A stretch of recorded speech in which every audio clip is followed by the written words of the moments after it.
Welcome to the podcast, Happy and Single. I'm your host, Joseph Anderson. You can find me on Instagram at the It's Possible Guy. You can find our podcast Instagram at Happy and Single. Well, today is episode 66, and it's entitled How to Have the Best Valentine's Day Ever as a Single Person.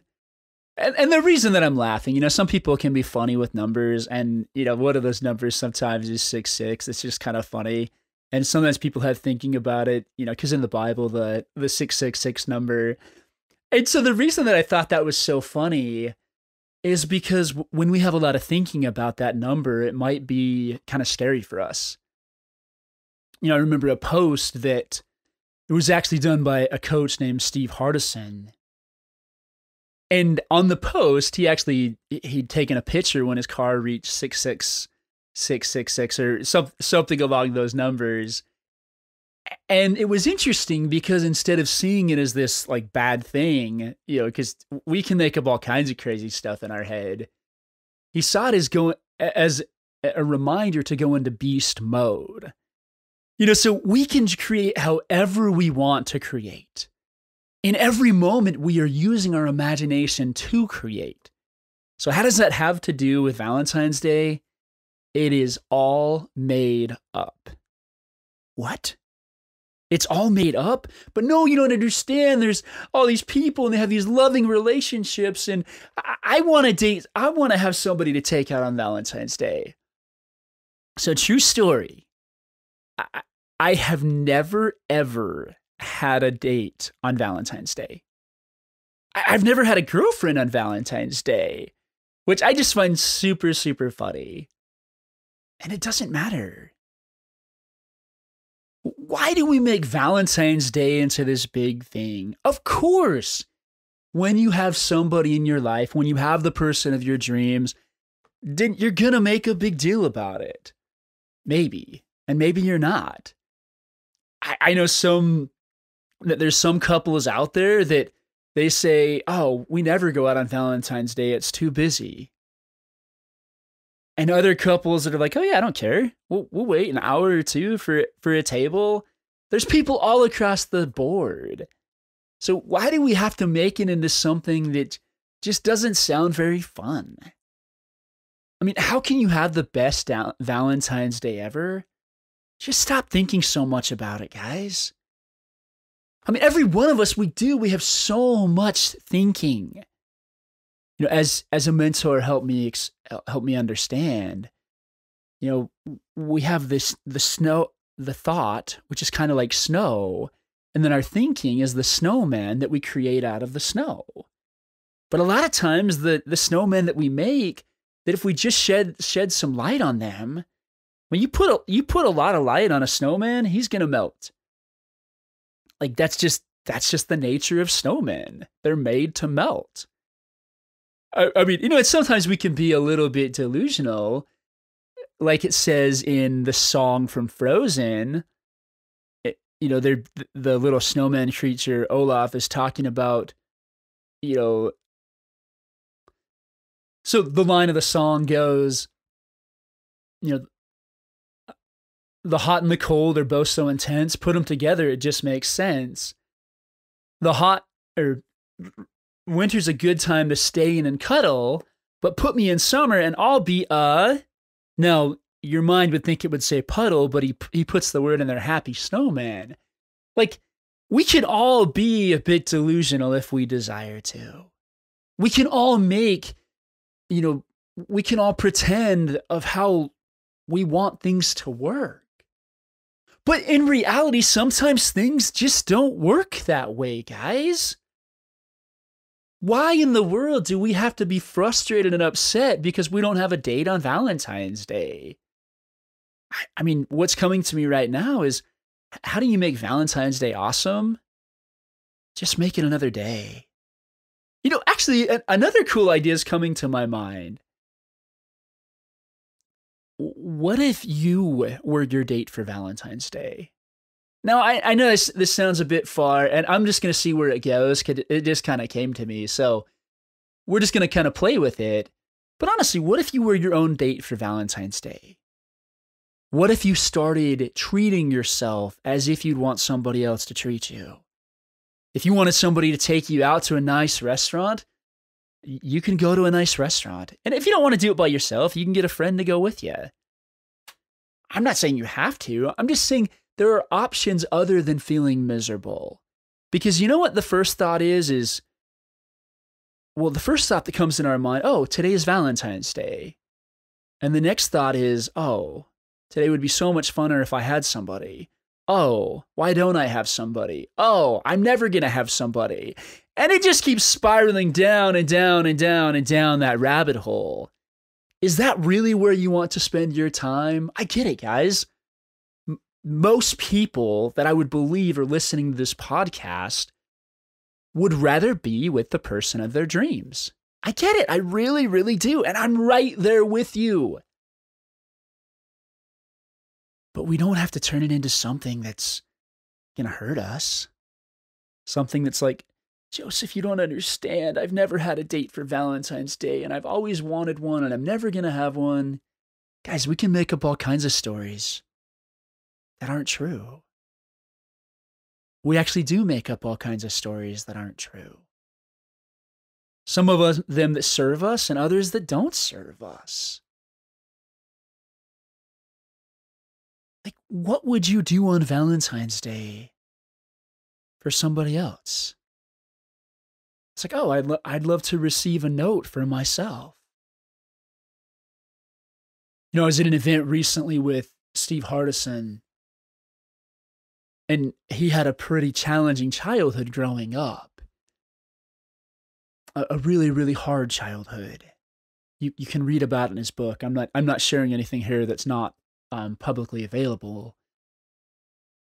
But he did. He had a really, really hard childhood. And one of the things he talks about is acknowledge yourself. And he even says, give yourself hugs. I mean, we can all do it. We can all give ourselves a hug, and it feels pretty good. Is it as great as getting a hug from somebody that you really love or care about or want to be with?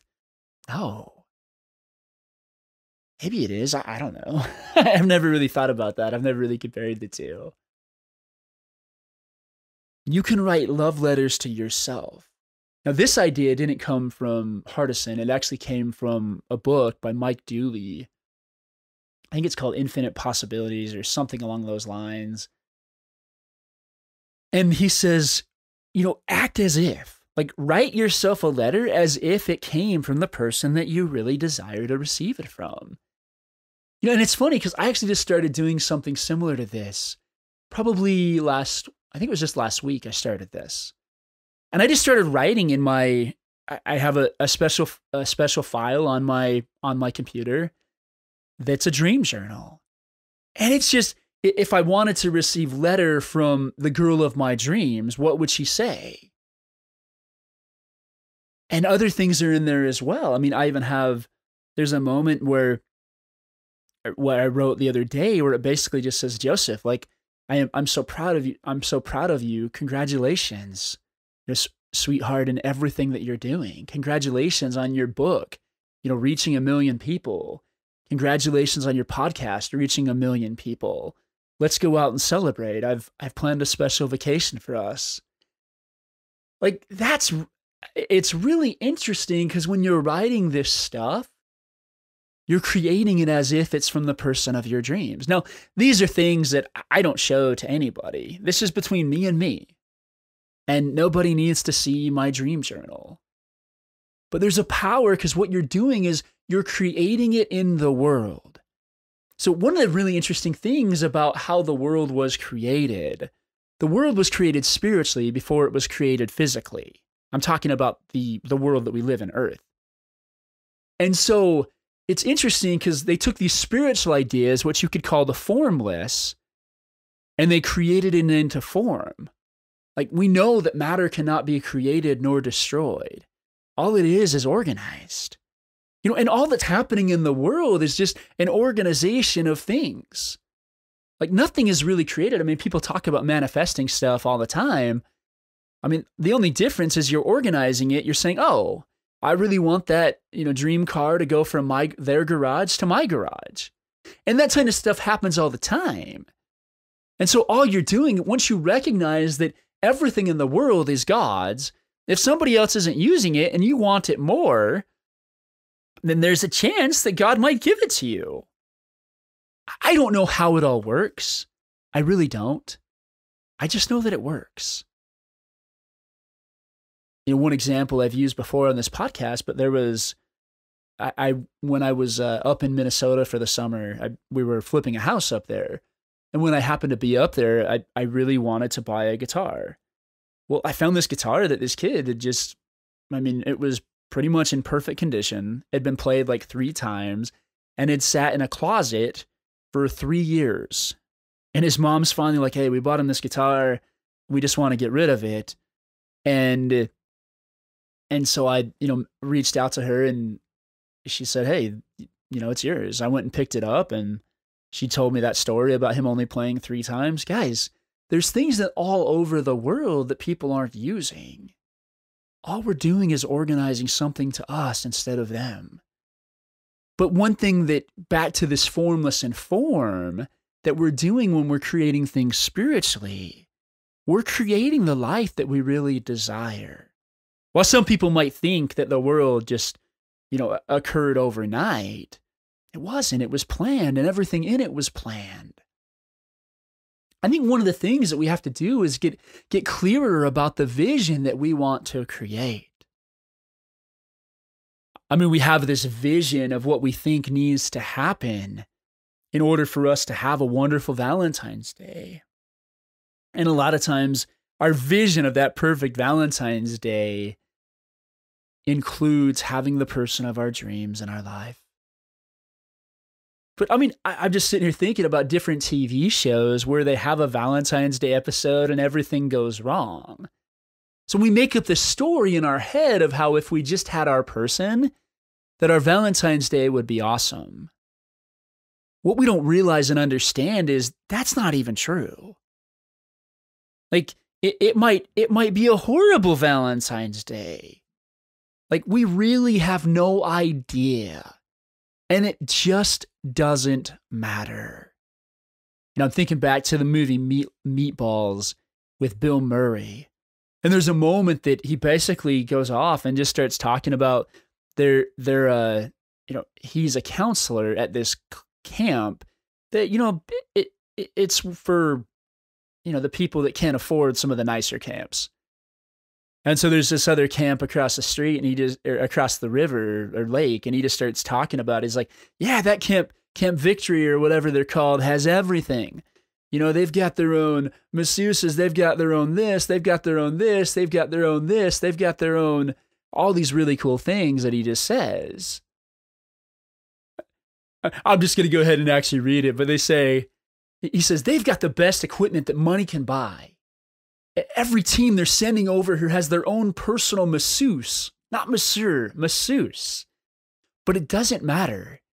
Do you know that every Mohawk competitor, so that's the people he's actually talking about, the Mohawk competitor has electrocardiogram, blood and urine test every 48 hours to see if there's any change in his physical condition?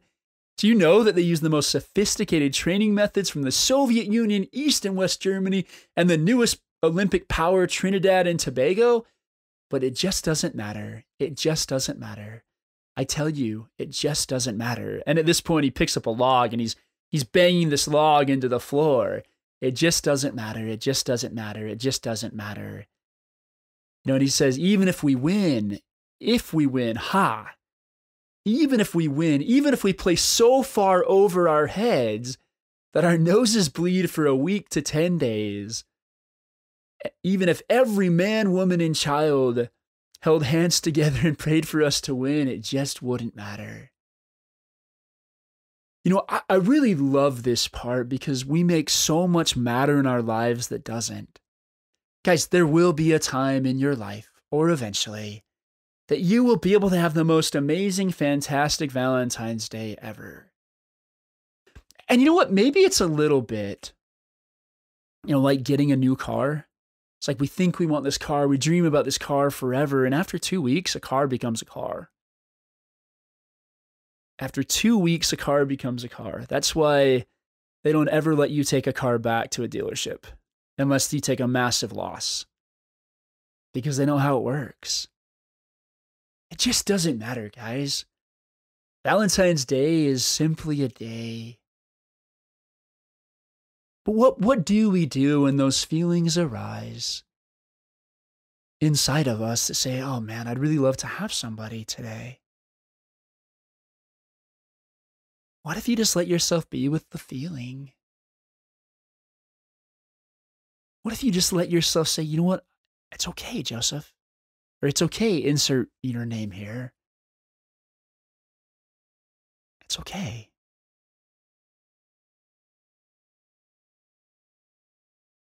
There's a difference between desiring for something and pining for something.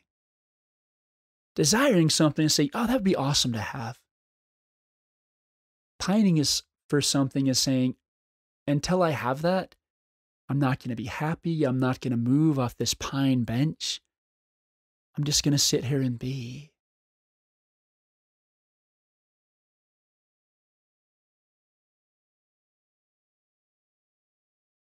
How do you get to the point that you are really happy with yourself? I kind of make the joke sometimes that my parents actually think I'm too happy to be single. Like they want me to be like less happy as a single person. And I think it's a little bit crazy, but hey, everybody's going to have their view of what you should do with your life. And they also do, they want so many wonderful and amazing blessings for you that only do come after marriage, because they know how great some of those parts are. But they don't realize that our lives, they are kind of up to us, but they're also not up to us. If I don't meet and connect with a girl on a level that I desire to marry her, why would I let myself feel pain for that? I often think of God as the ultimate matchmaker. And sometimes things just take time. I know people that have waited for 20 years to end up with each other. And they're so grateful for it.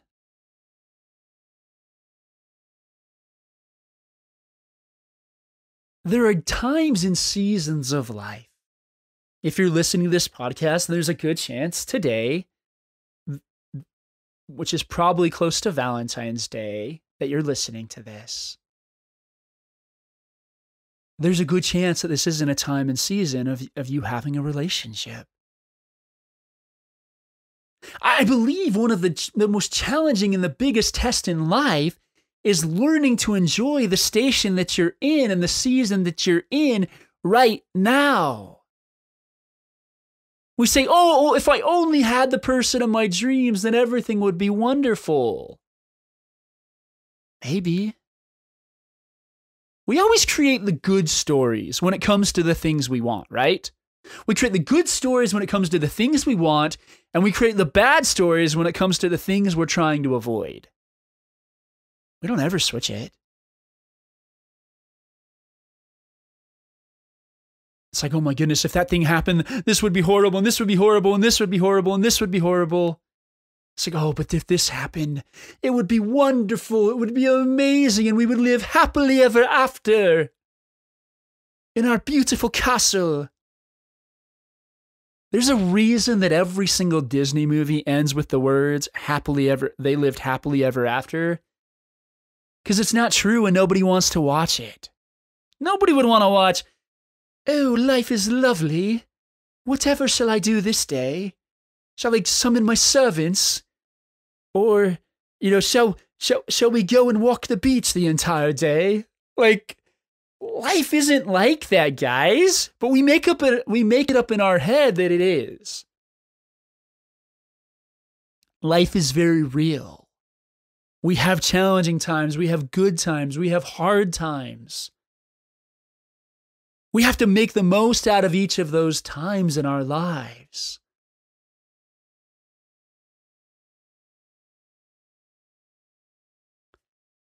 there was a quote that kept coming to me that I haven't thought about this quote in quite some time. And I went to pull up the quote, and it turns out that this is actually from a talk that a religious leader of mine named Gordon B. Hinckley, who has long since passed, gave. But I didn't realize that this particular quote was actually given in a talk entitled "A Conversation with Single Adults." I didn't remember that. So if you want to read it, there's some really great stuff in here. It's just a conversation with single adults, Gordon B. Hinckley, and it should pull it up for you.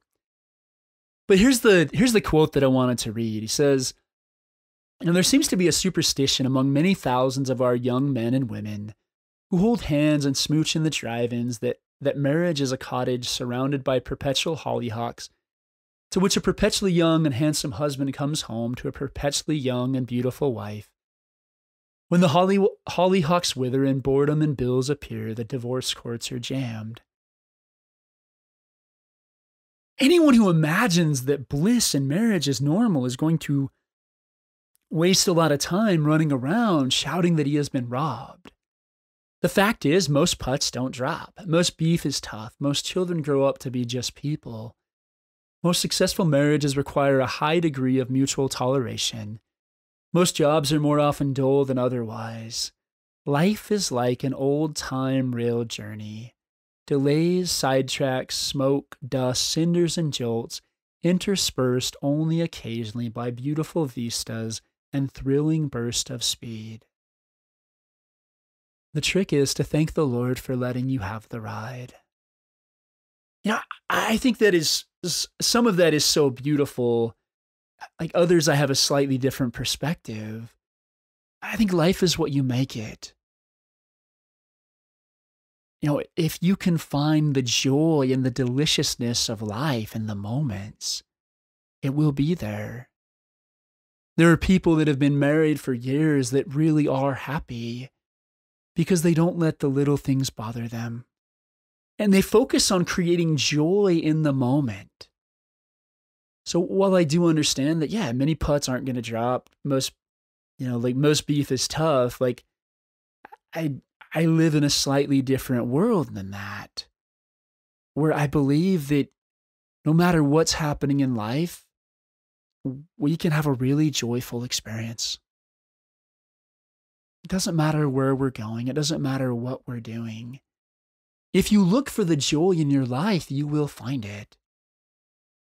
But we're so busy figuring out how to do life right, instead of just allowing ourselves to be. What would happen if you just allowed yourself to be on your journey? To just enjoy your journey where you're at, to not have some made up picture in your mind that says, oh, Valentine's Day has to be this. Funny enough, there's plenty of married people like, goodness, it's Valentine's Day again. What do I have to do? We have to go out. We have to do this. It doesn't matter what stage of life you're in. It just matters that you're finding joy in it. You can find joy in any stage of your life. Right now that you're single on Valentine's Day, you get to pick exactly how you want your Valentine's Day to go. When you're married or even in a relationship, you won't have that opportunity or privilege. Maybe you will. But for the most part, you're gonna talk and discuss of what you want to do together and how you want to work it out. And you have no idea what it's actually going to be. We just have this glorified vision in our mind. The truth is, there's going to be challenges. There's going to be hard times. I know of people that have been in relationships that have dealt with really, really, really hard things. So what if you could make this Valentine's Day all about you? Or possibly even about someone else that you feel a desire to serve. It doesn't matter. It's interesting when I go to certain activities, especially ones I don't want to be at, because let's face it, like we've all been to so many activities, sometimes we just don't want to go. And that's okay too sometimes. We feel this guilt, we feel this pressure to always be doing something. Oftentimes guilt and pressure don't come from our loving Heavenly Father. I learned something really interesting that I want to share with you guys.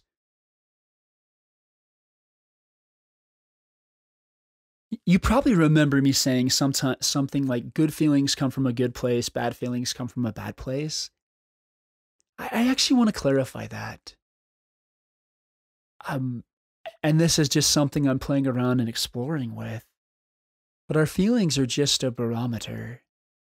Our feelings are just an indicator to say whether we're on the right or wrong track. If I know instantly that my GPS that I turned the wrong way and it reminds me, I can get right back on track.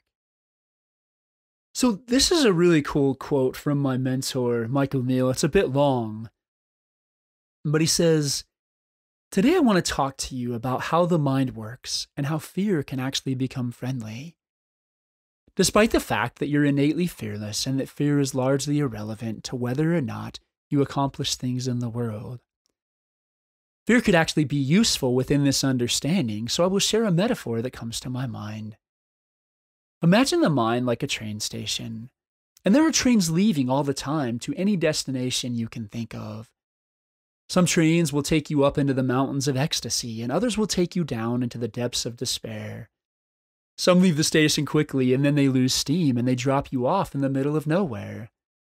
And others are slow to start, but over time they take you exactly where you want to go.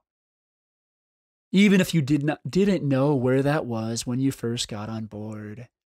Now at times when there weren't many trains leaving the station, it would be relatively easy to hop aboard the trains taking you somewhere interesting and avoid the ones taking you nowhere.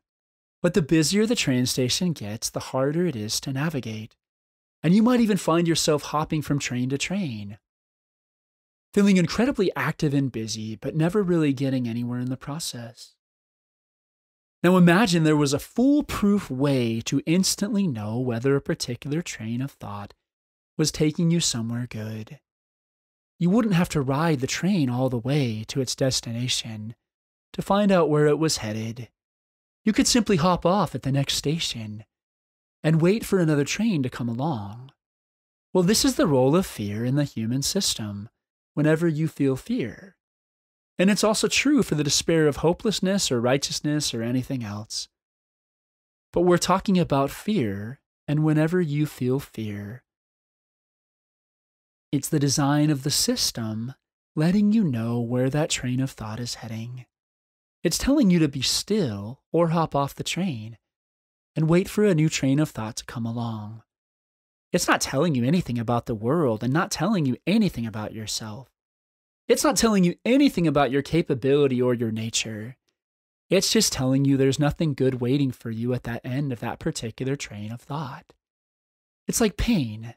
You feel a little bit of pain when you accidentally put your hand too close to a flame to prevent you from feeling a lot of pain and maybe even doing yourself some damage if you carry on towards the source of the heat.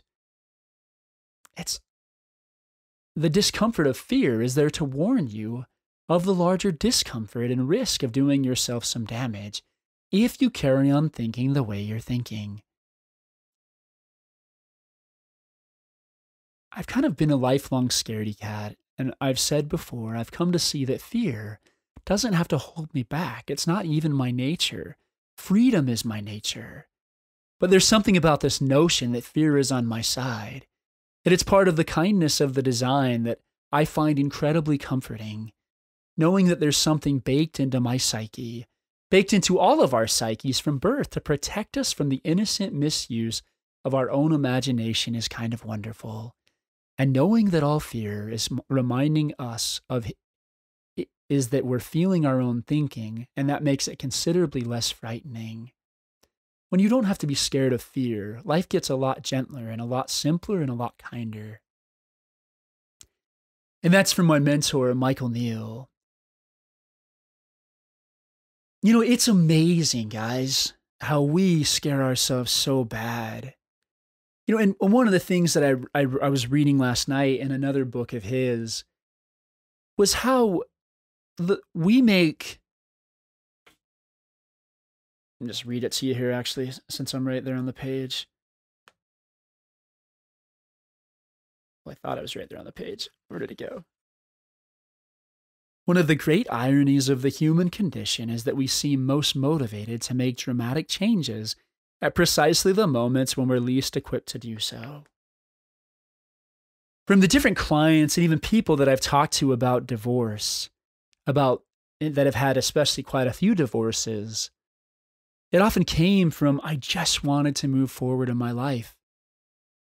Because they felt it was the wrong decision for them to get married, but they just wanted to move forward anyways. Guys, if we don't pay attention to the Spirit, if we don't pay attention to that still small voice deep inside each of us, then, especially when it's warning us, like I have another friend that right before she was about to marry her husband, the Spirit screamed in her head, "Say no now." And instead she said yes. And that particular marriage was really awful for her. So I know when Valentine's Day comes, we start thinking of all the things we don't have. Maybe there's something about thinking about the things we do have, thinking about the wonderful friends that you have around you, or the wonderful talents that you have that you could possibly create. It's interesting. I enjoy playing some video games, and it was funny last night. I ended up just starting to read instead. And when I'd finished all the reading for the night, I didn't miss in the slightest playing those games. And I felt so uplifted, so just happy, rejuvenated, excited. So we have a thought comes in our mind that's like similar to, go play video games. Well, or, more specifically for Valentine's Day, it's like, oh man, I need somebody. I have to have somebody. I'm sick and tired of being single. This will be my last Valentine's Day ever to be single. That whole never again thing that always comes back to bite us. What if instead we just allowed ourselves and our thinking to slow down? And if we just simply said, oh, yeah, there's the thought that I'd really love to be with somebody today. There's the thought that why hasn't the person of my dreams come in my life yet? Well, if you just settle, those thoughts go away. And up can rise to the surface something beautiful that you can do. As I've been talking today, I'm hoping that the right way for you to spend your Valentine's Day has come to you. What is it that you want to do? How is it that you could serve? Or how is it that you could be a miracle on that day to somebody else? Or what would just make it the funnest Valentine's Day ever? Maybe there's something you've always thought about or dreamed about doing, but you don't want to do it until you have somebody else in your life. Maybe you go do that. And you know what? Maybe as you start going to do all those things that you've waited to do for so many years, the person in your dreams might just magically show up. There's something that happens as we start creating in the world, as we start getting excited, as we start getting energetic, as we just start creating the things that we want to create. All kinds of things open up. Amazing things begin to happen. What if the very thing from keeping you from meeting the person of your dreams is you sitting around waiting to meet the person of your dreams? If you want to go meet somebody that's athletic, you can go hiking, you can go to a gym. If you want to meet someone that's musical, you can go to a show. There are so many ways that you can do it. Like I said, you can even write a letter to yourself. You can create what it is that you want the person of your dreams to create. You can sit down and say, okay, I know that I'm single today, but I want to create my life over the next year so that next year I hopefully have someone on Valentine's Day. And even then, that's not something we can control. So if it doesn't happen, like, don't get upset and don't get frustrated.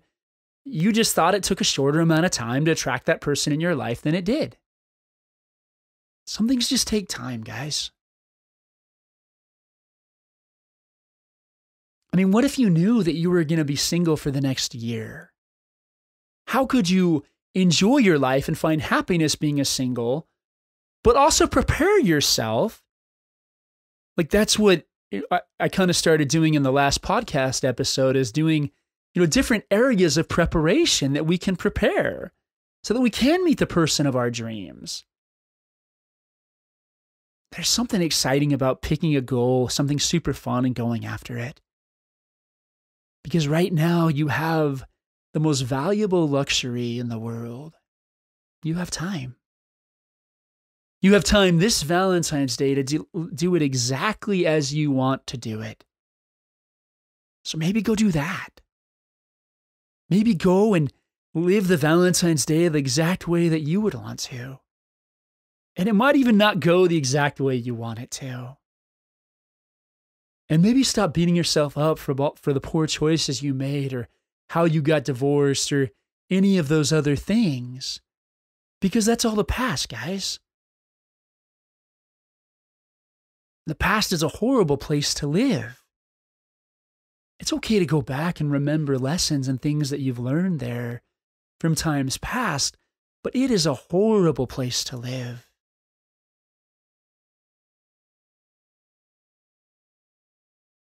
And whether you guys happen to be religious or not that are listening to this, I want you to know how much God loves you.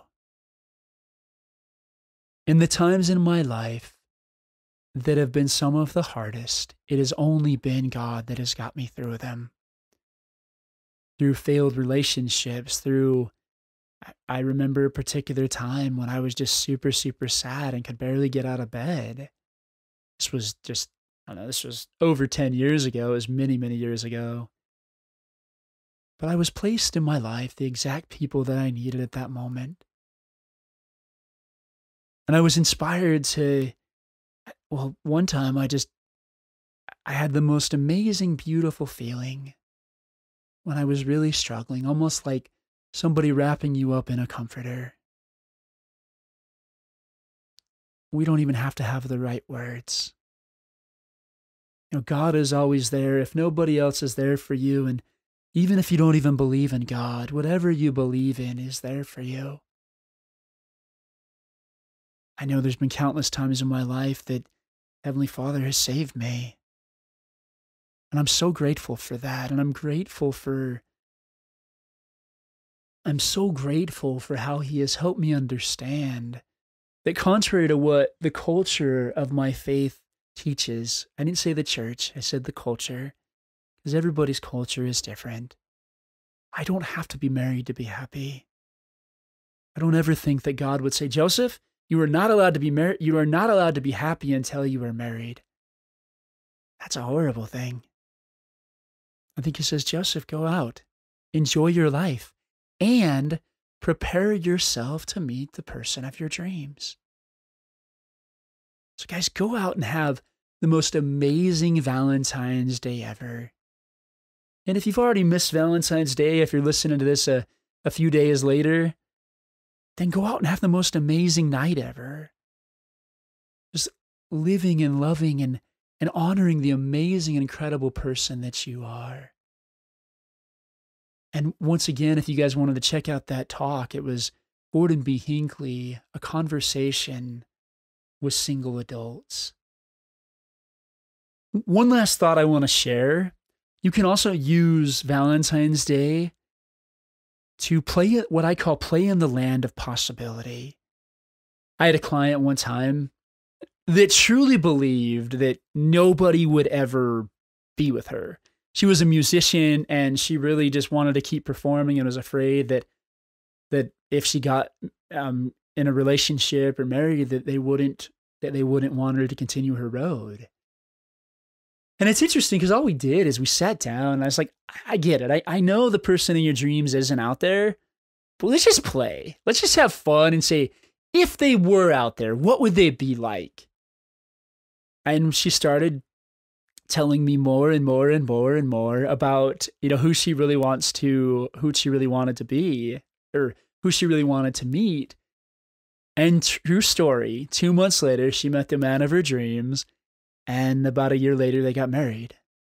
And I love those stories. Like, it is so cool. So even if you just want to take your energy and put it all into creating your ideal person, and if you don't even know where to start, because sometimes people are like, I don't know what I want. And a lot of times people are just like, well, I want them to be spiritual. I want them to have a body. Like, they make it super simple. Guys, it's okay to make it specific. There's nothing wrong with that. You can make a list and then you can meet somebody and they don't have everything on the list, but you're still crazy about them, and it's okay. It's okay to ask for what you want. There's nothing wrong with that. It's like walking into a pizza parlor and just saying, hey, just give me a pizza. And they're like, well, what do you want? You know what I want. Just don't worry about it. Just give me a pizza. They're like, okay. And they bring out a pizza that has some amazing things that you love on there, like, sausage and whatever you guys like on your pizza. But they also have some like anchovies and some other things that you really don't like on your pizza. And you're like, hey, what's the deal? I don't like this. It's like, well, you said make you any pizza. That's the same thing we do. Don't be afraid to ask for what you want. Because otherwise you're going to get a pizza with half what you want and half what you don't, which equals just a bad pizza. So decide for yourself what it is for you. I mean, do you want them to be athletic? Do you want them to be, like, how do you want them to look physically? And if you don't even know where to start, pick your celebrity crush and just start from there. Be like, okay, well, I like this kind of look, and then go from there. Well, what are the things that I've enjoyed about other people I've dated? Oh, I've loved their playfulness. I've loved their enthusiasm, their optimism, their excitement for life. I've loved these characteristics. I've loved the fact that they can sing. I've loved, you just kind of go from there and you think about, okay, what are the things that I don't want? Because I can say what I want and I can also say what I don't want. And then I can also, I first learned this exercise from Tony Robbins, but it's basically one list of what you want, one list of what you don't want, and then another list of who I would need to become to attract the person that I do want. So you can use this day for all kinds of things. And if you choose to, you can also just turn on your favorite movie and enjoy it. There's nothing wrong with that either. Go live today, or the Valentine's Day, or whatever day you're listening to this, as the day that you want. Now, if you've made it to this point in the podcast, I'd like to invite you to go ahead and subscribe to the podcast. I don't know how you got here, but that way, if you ever want to get back here again, it's right there for you in your subscriptions. And if you haven't already joined us, one of the really cool things that I do that's free for anyone that would like to participate is each Monday morning at 10 a.m. Arizona time, I host a group coaching call for happy and single. Anyone is welcome to come on, and you can even receive a little bit of one-on-one coaching time with me, depending on how many people are in the call. Now, every now and then that schedule changes, so you can go to the website happynsingle.com to be able to look at the schedule and also to be able to find the link to the Zoom room. Now, at the same time, if you would prefer a more one-on-one type of coaching experience where you can sit down and share your hopes and dreams and just kind of the stuff going on in your world, then there's another option available for you as well.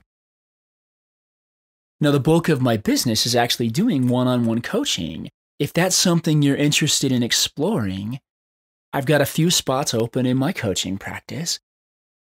You can just message me on Instagram at the It's Possible Guy, and we can sit down and have a chat. And it doesn't matter where you're at in the world. I've worked with people across the world. I do everything over Zoom, so it actually makes it pretty easy. Thank you guys so much again for listening. And go out and live your adventure. Thank you.